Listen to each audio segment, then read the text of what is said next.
Welcome to Hustle and Flow with Heather Hubbard. You're listening to a special bonus episode. Hi, I'm Heather Hubbard, and I was a litigator, partner, and practice group leader at an AmLaw 200 firm. I know what it takes to rise to the top. I also know all too well the toll it can take on your personal life. So how do you shine bright without burning out? How do you embrace your ambition without selling your soul? You're listening to the Hustle and Flow podcast. Hello and welcome back. I am your host, Heather Hubbard, and I realize this is coming out the day after Christmas. So I'm probably not going to get a ton of listeners on December 26th, but I wanted to go ahead and release this because it's the week that I love doing my vision board. And so I wanted to share with you the process to do that as well. So I hope you had a wonderful Christmas. You've enjoyed the holidays with your family, and you're maybe having a relaxing week as you go, after Christmas, before New Year's. It's generally a quiet time at every company across America. So hopefully you don't have a big closing or anything like that before year end, and you can kind of just move into the new year. So this is the week when a lot of people start to think about what they want. What are their goals for the next year, both personally and professionally? I had a great time hosting the 2018 Life and Law Plan Workshop last week. And if you missed it, you can still catch the replay. So if you're wanting to really work on mapping out your goals, your strategy, and your plan for 2018, know that you can still sign up. Again, you cannot attend live. We've already done that, but it will be available until January 10th.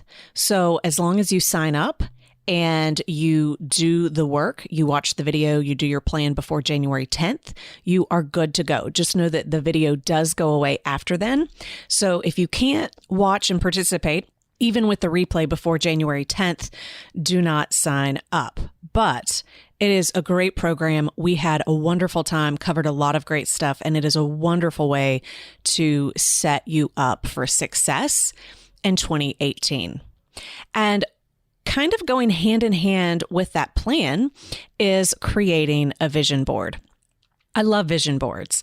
I was creating them as a small child before I knew what they were or that they were a thing. I made them with different projects. They generally weren't for a year at a time, but they were for a specific vision that I had. And I've continued to create them and use them, and now I do them annually. And I love them. I love them. I love them. I love them so much that I used to actually host workshops where people would come in here in Nashville and we would create our vision boards together. But December 28th is my birthday, and I've started a tradition where I just have friends over and we have a vision board party to celebrate my birthday in the new year. So I want to introduce this concept to you, and maybe it'll be a new tradition for you as well. And maybe you'll even want to have your own party and have your own friends over. Maybe you'll even want to do it in your workplace. I have a great friend, Michelle. She has introduced it to her workplace, and they have an annual event where the entire office gets involved. Everyone creates their own vision board for the year. So get creative, have fun with this. It doesn't just have to be for you. You can get your team involved as well. But it is a lot of fun, and it's a great way to stay focused on what you want. Okay, so there's a few different reasons why you might create a vision board. One is, like I just mentioned, to stay focused on what you want. My husband, he rides, or he used to ride, they call them dirt bikes, but they're motorcycles. He did a lot of trail riding, and they would always say, if you focus on the tree, you're going to hit the tree. So if you're in a forest riding bikes and you focus on that, you're going to hit it every single time.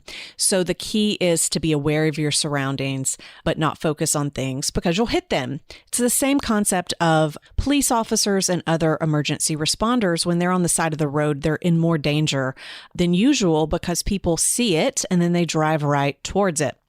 It's the same concept. Whatever you are focusing on, that's where your energy and your attention is simply going to go.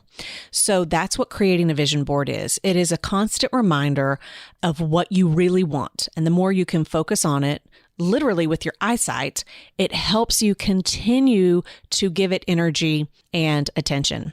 And we'll talk about how you can make sure that you are seeing it on a regular basis. But another reason that a vision board can be a great idea is because sometimes we don't know what we want.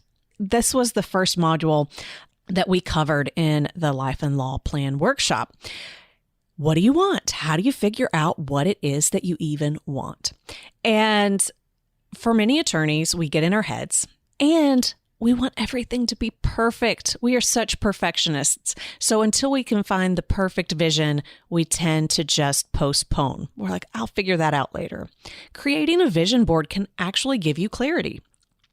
And the reason why is because the creative process I'm getting ready to walk you through, what it does is it taps into your intuition and it taps into your creative side. And often that holds the key to what your soul is really crying out for. And that may sound a bit too soft, a bit too woo for you. But here's the thing, it's true. And it's amazing to me when people come back a year later and they say, like, I had no idea what my vision board even meant. But a year later, I know exactly what it meant because it's subconsciously, it was what they wanted. And so it can even be a bit of a predictor as to what's coming up for you if you follow this process. So let's break it down. And to make this easier, I'm going to give you a cheat sheet on this as well with all of the steps so you can simply print it out and follow the process. If you want that cheat sheet with the instructions, simply go to hustleandflowpodcast.com/46. hustleandflowpodcast.com/46. Okay, so here's what you're going to do. The first thing, you're going to need some magazines. You can use your own photos. I know some people that like to do that, but most people don't. You can just go to magazines. Now, you might be thinking, well, what magazines are best? It doesn't matter. When you start to look through magazines for the purpose of a vision board, you're going to see them in a brand new light and a brand new way. And it may be hard to even go back and look at a magazine the way you've looked at them before ever again. And any will do, because even though you might be looking for something related to health and fitness, you don't have to go to a health and fitness magazine because words and pictures will pop out at you from completely, unrelated magazines. Ads are great. The advertisements that you see in magazines, you might flip through them and not even pay attention because you're not interested in the picture or the concept or what's being sold. But when you start looking at it in terms of what are the words being said, what words am I connected to? What words really move me? And you're looking at it from that perspective, not what it's actually representing or talking about, you'll find that ads are very motivational and can fit most anything and everything. That said, if you know that you are going to focus on something in particular, maybe it's a hobby magazine, maybe it is health and fitness, maybe it has something to do with food, well, sure, you can go get one of those magazines, but they don't even have to be relevant in terms of current, right? So they don't have to be on topic and they don't have to be current.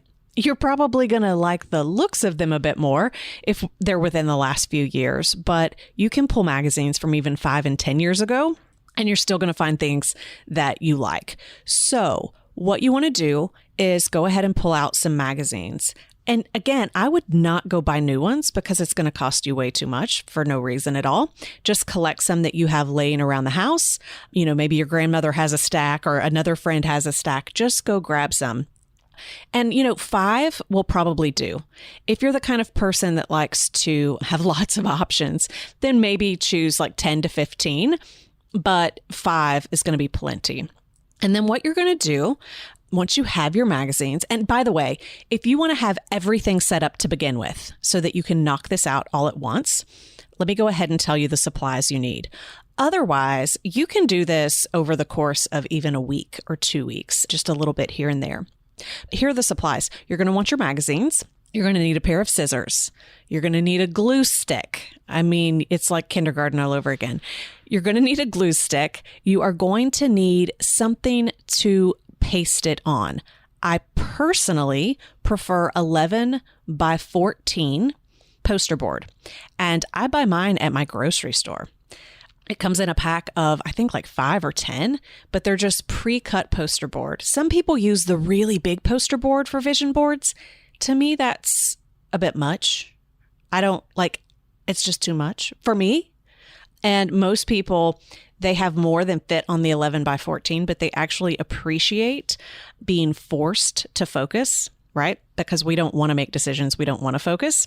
And having that huge poster board actually gives you room to not have to make decisions. And so I encourage you not to do that. I do have a friend that likes to do both sides. So she'll do both sides of her vision board. Again, it's really whatever you want. Just make sure that it's sturdy enough that you can paste it on. Make sure it's the type of material that will take the adhesive. And then, as I'm going to share later, I like to frame mine. I'm going to give you some other ideas as well. So just know that this is something that you're going to want to be able to have handy. So again, if you've got this huge poster board, where are you going to put it that you can easily see it all year long? If that's going to look weird for you, don't use that size, okay? Get something smaller. You guys, great news. The 2020 planners, project pad, and bookmarks are finally here. More than a typical planner, it is a complete planning system that will revolutionize the way you approach your days, weeks, months, and years. It will help you achieve your biggest goals and work on that to-do list so that you can take back your day and focus on what matters most. Get yours now at lifeandlawplanner.com. Other supplies that you're going to need. I personally prefer a glass of wine and some music in the background, but you don't have to have those things. But that's it. Otherwise, you are good to go. All right. So you've got your magazines, and here's the process that you're going to follow. You are going to just flip through them, and you are looking for anything and everything that speaks to you. It could be a color. It could be a flower. It could be a dress. It could be, a faraway city or country that you're wanting to, again, I shouldn't even say want to visit, because part of what you need to be doing with this one is just doing what feels good. It doesn't have to make any sense whatsoever. If you see a word, if you see a color, if you see a pattern, if you see a picture that just feels good to you, cut it out. And that may mean like ripping the entire page off, right? Covers are good too. So you're going to destroy the magazines. Be okay with the fact that you're going to recycle these afterwards. They're not going to have a purpose, okay? So just get crazy, cut them out. And don't worry about cutting things out perfectly. I know you're going to want to make sure it looks great as you're cutting it out. Don't waste your time. We're not there yet, okay? So you're just doing very rough cuts. Okay, so once you get all of that cut out, what you're going to do next is you're going to start to create piles. And again, if you do 2 magazines and you have a ton of stuff and you're like, I think I feel good, stop there. You're just trying to get to the point where you feel like you have enough to work with. At that point, once you have all of your clippings, you're going to create piles. So you want to be able to spread out, maybe take an entire dining room table, spread out on your floor. Unless you're like me, I have 2 dogs and 2 cats. And if you put anything in the floor like that, they're totally going to be sitting on it trying to help you, and it's going to be a disaster. I suspect small children are similar. So just think ahead. You're going to start to create piles. So here's how this is going to work. Every clipping that you have, you're going to look at it and you're going to ask yourself, how much does it speak to you? How much do you love it? Okay. So some you're going to be like, oh my gosh, that is so awesome. I have to have it. And again, you don't have to know why, but you're just like, oh yes, that has to go on my vision board. That's going to be one pile, right? I put that on my left. You can do it however you want. Far left for me is absolutely, I have to have this on my vision board. The next pile is the one in the middle, what's right in front of me, which is, I think I want this on my vision board, but it may not have to be on there, right? You're just a little bit more lukewarm about it. You like it, but it's not really, you don't feel passionate about it, okay? That's all going to go in the middle. And then the pile on the right is, I have no idea why I cut this out, and it literally is not even speaking to me anymore. And you will have a lot of those. You'll be like, what was I thinking when I cut that out? That's going to go in your far right pile. Okay, another thing that you may notice is that you cut out the same concept or the same word over and over and over again. If you did that, then you might want to create subpiles just to kind of keep them all together. Okay, so once you have the I don't even know why I cut that out pile, I want you to go ahead and recycle it. And some of you are going to be like, I can't do that yet. You're asking me to make a commitment way too early in the process. Okay, fine. Just get it off the table, put it somewhere else. But I highly encourage you to just go ahead and recycle it. Then you're going to have your next two piles. I then want you to take the middle lukewarm pile and just put it in the corner of your table. Wherever you're working, just kind of push it aside. What you want to work with first is your I have to have this on my vision board pile. And then what you want to do is you want to start making things look pretty. And you don't have to, but I personally like things that are visually appealing to the eye. I think most people are that way. So it doesn't have to be perfect. You do not have to be a creative genius to do this. Just cut around the words and pictures the way that you want. And at this point, you want to go ahead and pull out whatever your board is. Again, I like the pre-cut 11 by 14 boards, but you can choose what you want. So I'm going to lay that out. And then I start to kind of do my design. It generally helps if you have some bigger background pieces to put those down first and then layer on top. Don't start pasting immediately because you do want the flexibility to move things around. So again, you're going to kind of put your bigger pieces on the bottom, especially if they're bigger background pieces. And then you just kind of start to layer in the other stuff in a way that just looks good to you and feels good to you. And then once you have that set, then you can start pasting it down. And that part gets a little frustrating because you may not remember exactly where something went before, but just do your best, okay? Some of you may have more in your I have to have this pile than will fit on your board. In which case, you got to start making some decisions. And that is, well, what doesn't really fit? You thought you had to have it on the board, but now as you're working through it, maybe there are some that are speaking to you more than others. Maybe you're like, okay, I definitely want front and back. Or maybe you say, I have to go to a bigger board. Just make sure that you're being intentional about it and make sure that you are being focused so that you're not too scattered with what you're wanting to do. Okay, so then you get that down. Once that's down, if you still have room, if you still have space, go to the lukewarm pile. Sometimes I never even make it to that pile. Other times I'll spread it out and I just look to see, is there anything that is now jumping out at me? Now that I have the vision board with exactly what I want, is there something that's speaking to me from that pile that really wants to join the rest of the gang? If so, I'm going to pull it over and I'm going to paste it down. And then I'm going to just step back and I'm going to look at my vision board as a whole. And I'm going to say, is there anything missing? Now, I personally don't like to force a vision board. I know there are a lot of coaches out there that will say you pick your goal, you pick your vision first, and then you create the vision board to support it. I don't like that approach. Partly because I think it goes against what you truly want deep down. And so that's why you can see pictures of things all day long. But if that's not what you truly want, it's just what you think you should be doing, it doesn't work. And I care about results. So I want you to focus on what's going to work. And that's really what you truly want. And you got to follow that intuitive process to figure that out. So, maybe you're really wanting to make fitness a priority. And you need something on your board that represents that. Fine. Maybe there was nothing in the 5 magazines you looked through that represented what you wanted. Go find it. But be very, very careful not to try to force things on your board or go find things for your board because it's a goal you think you should have. Because those running shoes, that, fit person, that's not going to motivate you. It's taking up room on your board when it shouldn't. Okay. So once you have all of that set and you're good, then you want to figure out how are you going to use it? How are you going to reference it? And what I like to do is frame mine. I have a frame that I use every year, and it's also 11 by 14. And here's a tip for you. If you think you're going to want to frame it, you might want to go ahead and find the frame now and see what the board looks like in it, because you lose a little bit of edge. So for me, I never use the full 11 by 14 board. I try to bring it in a little bit. Otherwise, you lose it when you frame it. Make sense?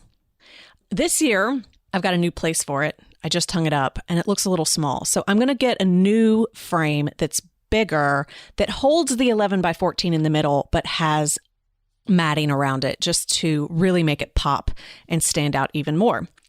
I then hang that in my office. So I see it all the time. And when I'm working on my plan, when I am working on strategies, right? Because things are going to come in, opportunities are going to come in, and you're always weighing the pros and cons and you're trying to decide. I look to my vision board, and if it is not aligned, if it does not fit in, I don't do it, because I know that it's only going to distract me. And it again helps me stay on what I know I truly want and what I'm focused on. Your board may not be obvious to you what you want, but if you look at it every day, if you spend some time with it, you'll eventually know. Again, intuitively, you're going to be connected to it.